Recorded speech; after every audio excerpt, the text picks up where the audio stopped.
There is a lost nuclear bomb somewhere off the coast of Georgia, and no one knows where it is. On February 5th, 1958, during the Cold War, a U.S. Air Force B-47 bomber was carrying out a nighttime training flight.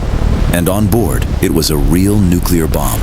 During the flight, in dark skies and low visibility conditions, another aircraft approaching was detected.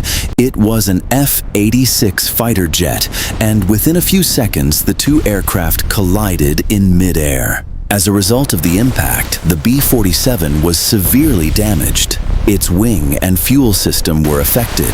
The aircraft became heavier and control dropped to a dangerous level, forcing the crew to immediately assess the situation. Because there was a nuclear bomb on board, attempting to land the aircraft in this condition posed a serious risk, as the chance of a catastrophic accident was extremely high. At that moment, the pilot made a difficult but necessary decision to drop the bomb in order to lighten the aircraft.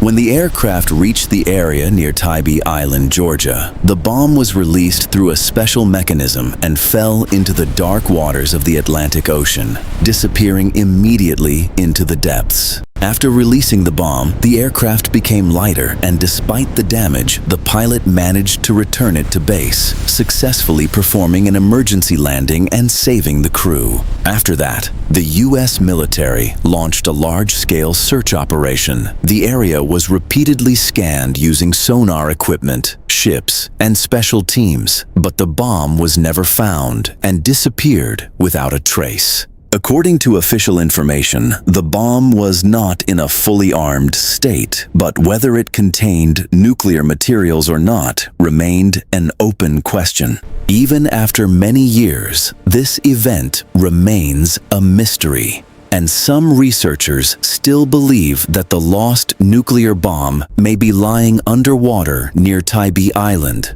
which is why it is remembered as one of the most dangerous and still missing weapons in human history.